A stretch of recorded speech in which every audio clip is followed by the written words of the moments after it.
Qual a melhor tradução bíblica?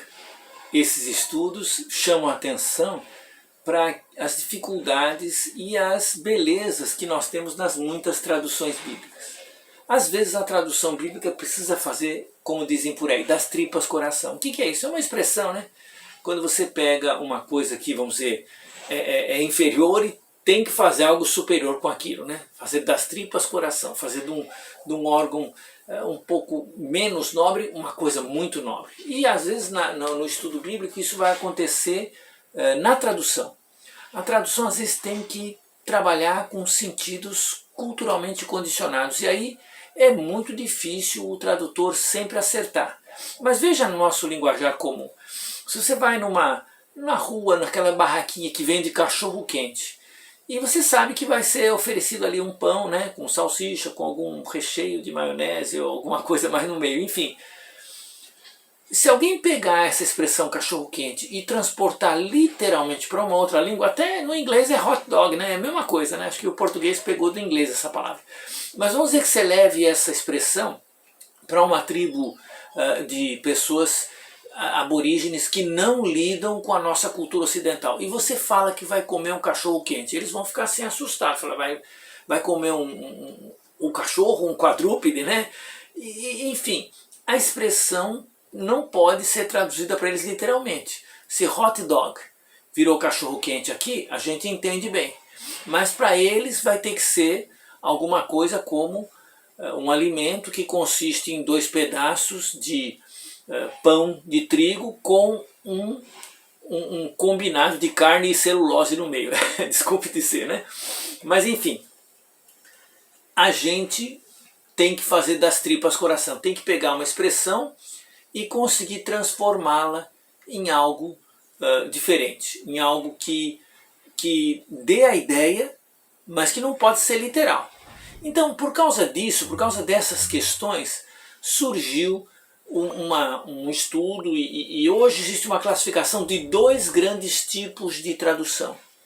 As traduções em equivalência formal e as traduções em equivalência dinâmica. E veja que o conceito de equivalência domina os estudos de tradução bíblica, né? A equivalência significa que quando alguém pegou o original, né, sei lá, o Novo Testamento grego, e vai produzir um Novo Testamento, né, uma Bíblia em português, então se espera que haja uma equivalência, o que está aqui no original apareça aqui na tradução de uma forma equivalente, de uma forma que não se perca sentido, significado, a comunicação flua do modo mais equivalente possível, mesmo que existam diferenças culturais. Então, é como dizer a questão do nosso exemplo do cachorro quente, como é que eu posso transmitir isso para outra pessoa de forma que ele entenda do que eu estou falando e ao mesmo tempo ele consiga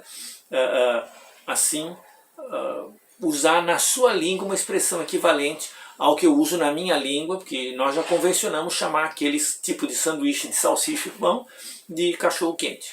Então, a Bíblia tem essa luta, e aí, como a cultura dos tempos bíblicos é muito diferente da nossa cultura, de vez em quando aparecem expressões que exigem um trabalho maior de equivalência. Então, equivalência formal. O que é equivalência formal? Por exemplo, equivalência formal, tradução brasileira. Quase cada palavra hebraica, cada palavra lá do texto hebraico vai ter um correspondente no português. Cada palavra do texto grego vai ter um correspondente no português. Estou falando do Velho Testamento hebraico, Novo Testamento grego. Então, equivalência formal é uma tentativa de traduzir mantendo uma equivalência na forma. Então, mantendo o vocabulário, se eles puderem manter a ordem das palavras, eles mantêm. Aqui, as línguas não funcionam do mesmo jeito, né? No grego você pode escrever as palavras em qualquer ordem, porque as marcações de sujeito, objeto direto, indireto são marcações gramaticais. No português não. A ordem determina o sentido da frase. O sujeito vem antes do verbo, normalmente. Se eu trocar e colocar uma coisa na frente do verbo, é possível que aquela coisa vire sujeito. Então, cada língua tem sua gramática e, portanto, o tradutor vai ficar atento a isso. Mas o pessoal da equivalência formal, que é quem? Tradução brasileira, Almeida, revista atualizada, as Bíblias como Bíblia de Jerusalém, né? Mesmo as pastorais, enfim, essas Bíblias todas são de equivalência formal. Elas vão tentar traduzir o texto mantendo a tradução o mais próximo possível em forma, em vocabulário, em conteúdo do original. Então, isso é equivalência dinâmica, formal. O que é equivalência dinâmica? Então, o grande exemplo é nova tradução na linguagem de hoje. A antiga Bíblia na linguagem de hoje, agora nova tradução na linguagem de hoje. É uma Bíblia de equivalência dinâmica. Nós temos no Brasil, surgiu assim, esse Novo Testamento fácil de ler, né? Publicado inclusive pela editora Vida Cristã. Essa versão fácil de ler, chama versão fácil de ler, né? Assim que eles se identificam. Saiu o Novo Testamento só, não saiu a Bíblia inteira, mas ela justamente trata, ela é uma versão de equivalência dinâmica como é a nova tradução à linguagem de hoje. Vai mais além da equivalência dinâmica, por exemplo, a Bíblia Viva. Mas, enfim, então, no gráfico, vou colocar um gráfico aqui, olha. Nesse gráfico que eu estou pondo aqui agora para vocês, veja, você tem lá em cima equivalência formal, equivalência dinâmica, e depois de baixo os círculos que correspondem a uma variação disso. Então, a equivalência formal está aí no gráfico, palavra por palavra. Basicamente, quando é palavra por palavra, a tradução é equivalência formal. E você vê que embaixo dela tem uma grande gama de traduções que vão nesse caminho de traduzir do grego, ou do aramaico, ou do hebraico para o português. Se possível, cada palavra traduzida corresponde a uma palavra no original. Agora, do outro lado, equivalência dinâmica, ideia por ideia. Então, ele não traduz literalmente a coisa. A equivalência dinâmica da nova tradução da linguagem de hoje, ele fala, eu pego a ideia no original e ponho a ideia aqui nessa nova tradução. Então, é um jeito de fazer tradução que garante mais a comunicação e não se prende tanto à forma. Então, às vezes, você tem na Bíblia Linguagem de hoje uma linguagem, uns rodeios, uma explicação maior, parece que está explicado. Não é. Ele está usando uma linguagem mais simples, tecnicamente. Às vezes eles também se enrolam. Mas o objetivo seria esse, uma linguagem de hoje, uma linguagem coloquial. Não precisa ficar preso ao hebraico, ao grego, porque você pode falar em português a mesma ideia com uma frase mais simples. Então eles fazem isso. Inclusive são versões que simplificam a linguagem. Eles diminuem o número de vocábulos complicados, põem linguagem mais simples e não se preocupam tanto em fazer uma equivalência formal. A equivalência é dinâmica, ou seja, o significado é o mesmo. Então aqui nesse gráfico, a equivalência dinâmica, veja, tem lá de baixo algumas versões, nova tradução da linguagem de hoje, linguagem de hoje, mas são poucas. Você vê que a grande coisa está ou no palavra por palavra, equivalência formal, ou nos intermediários. Olha os intermediários, quantas versões tem aí, né? As versões de Almeida estão todas aí, lá no fundo em cinza as versões católicas estão todas aí, não é? Então são versões que estão tentando ficar ou na equivalência formal ou às vezes vai um pouquinho para o intermediário. Por exemplo, a nova Almeida atualizada, essa nova versão de Almeida, por exemplo, ela, qual a diferença dela para a antiga Almeida? Essa Almeida revista atualizada, essa nova Almeida atualizada. Então a nova Almeida atualizada vai um pouquinho mais na direção de fazer, de vez em quando, equivalência dinâmica.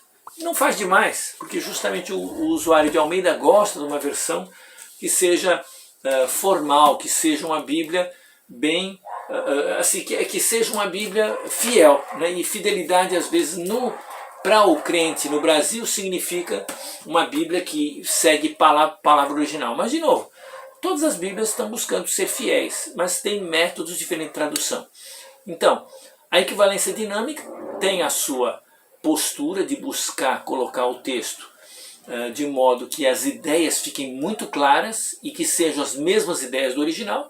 E a equivalência formal se preocupa em deixar o texto no formato antigo, sem muita interferência, com o mínimo de inclusão de novas ideias, como se fosse um motivo de dar uma outra interpretação. Então, deixa a pessoa se virar com a interpretação mais. As Bíblias de equivalência dinâmica já estão interpretando um pouco mais. Embora, lembra, toda tradução e interpretação. Agora, nesse gráfico aqui, olha, tem ainda as versões que são paráfrases. Então, a Bíblia Viva, a Nova Bíblia Viva, aquela Bíblia Mensagem, né? Eles são, na verdade, a pessoa pegou o versículo e até as expandiu, fez um grande comentário, fez uma discussão grande. Então, essas são as diferenças das várias versões que nós temos e elas são úteis de uma forma ou de outra. Algumas vão servir para você fazer um estudo mais minucioso, palavra por palavra, e acompanhar o sentido de um texto. Outras vão lhe dar soluções que às vezes ajudam você a contextualizar melhor uma mensagem. A Bíblia da Equivalência Dinâmica, a Nova Tradução de Linguagem de hoje, tem tido muita crítica, mas o processo dela tem sido verdadeiro. Ele ajuda em alguns momentos quando você lê as Bíblias de equivalência formal e fica na dúvida, não entende bem. Aí você vai para a equivalência dinâmica e ele explica um pouco o texto. Então aí você sabe, então é isso que está se tratando aqui, não é? Então, ambas têm a sua riqueza, cada uma do seu jeito. A equivalência formal, ela vai lhe dar um acesso quase que mais direto aos originais, embora isso não signifique grande coisa. Às vezes uma tradução formal não dá a ideia. Então, por exemplo, às vezes a Bíblia fala de coração, mas está falando dos sentimentos, da emoção, né?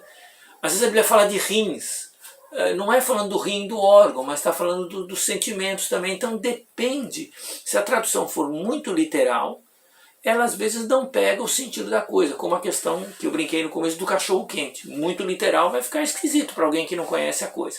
Então, a tradução mais dinâmica, da equivalência dinâmica, às vezes soluciona isso. Em algumas traduções que usam equivalência dinâmica, feitas às vezes para tribos que estão em situações longínquas, o tradutor às vezes toma certas liberdades que alguém vai ficar assustado. Por exemplo, dizem, isso é uma história que sempre contam, né, os tradutores contam, que para pregar sobre Jesus no Evangelho de João, o Cordeiro de Deus que tira o pecado do mundo, para mim e para você tá fácil. Eu sei o que é um cordeiro, a gente conhece, embora eu seja um homem da cidade, eu já vi cordeiros em fotos. Mas aí, como falar do Cordeiro de Deus para um esquimó, que ele não conhece esse tipo de animal? Então o tradutor lá ousou colocar, em vez de cordeiro, foca, que é o animal mais importante, que dá alimento, que enfim, seria o equivalente na cultura dele. Olha a equivalência dinâmica, levou a esse tipo de, em vez de Jesus ser o Cordeiro de Deus, ele é a foca, ele é aquele leão marinho, seja lá, que leva o pecado do mundo. Então alguém vai dizer, eu não gostei da tradução. Então você vê o problema da equivalência dinâmica, é esse tipo de luta. Eles chegam lá, Jesus partiu o pão e dá para os discípulos. Mas em alguns lugares lá na África, pão de trigo não existe. Então eles fazem o quê? Eles fazem uma raiz, que é o equivalente ao pão, uma mandioca, vamos dizer, né? Aqui é macaxeira, uma macaxeira, e eles distribuem. Então na ceia não se usa pão, mas se usa macaxeira. Não se usa vinho, porque eles não têm vinho, usam suco de beterraba. Aí você começa a ficar bravo, mas aí está mudando a doutrina, mudando. Então veja, eu estou discutindo com você só a questão da tradução. O tradutor tem um problema quando ele quer fazer essa equivalência do antigo para o novo, né? Da língua original para a língua e a cultura de destino daquela tradução, que ele precisa trazer. Ele pode colocar lá, Jesus pegou um alimento especial feito de trigo lá da Europa ou da Ásia. Jesus pegou um suco especial feito com uma fruta que existe lá naquela região. E aí não traduzir, né? Colocou um negócio estranho, então o cara vai ler aquilo e falar, o que Jesus fez nós não podemos fazer, porque nós não temos esse negócio desse pão aí, desse trigo aqui não existe, esse negócio de uva de vinho também não existe aqui, então esse ritual da ceia, ou a gente compra importado o material e faz, ou não existe. Então você vê que o tradutor está tentando resolver questões delicadas, há uma mudança cultural muito séria. Então, talvez você não seja um tradutor que está trabalhando numa tribo afastada, ou lidando com pessoas que não conhecem aqueles termos ali. Então você pode trabalhar com equivalência formal com mais facilidade. Mas não despreze as Bíblias de equivalência dinâmica. Por quê? Porque elas às vezes vão lhe solucionar problemas. Todos os tradutores estão fazendo das tripas coração. Estão tentando tirar sentidos, especialmente expressões idiomáticas que não fazem sentido em todas as culturas. Eles tentam colocar para nós num sentido que nós possamos entender.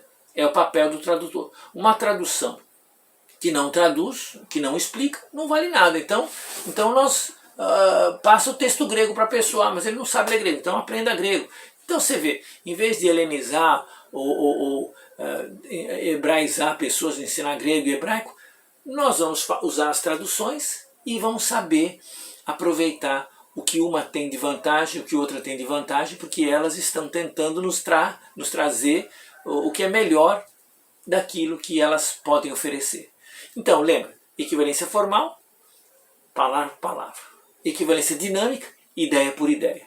E aí no meio delas tem algumas que vão para lá, vão para cá, estão no meio, mas o resultado é sempre use o conjunto. Use o conjunto para ter uma tradução boa para você usar, ter uma tradução que satisfaça o seu entendimento. Lógico, você pode estudar grego e hebraico, isso vai lhe ajudar muito, mas mesmo estudando as línguas originais, as traduções são o resultado do estudo do grego e hebraico de outras pessoas que vão ser úteis no seu estudo bíblico também, tá bom? Aprender a usar as traduções, saber as diferenças entre elas, é fundamental para a gente que fica perguntando qual é a melhor tradução bíblica, tá bom? Fique com Deus, vamos continuar estudando, até mais.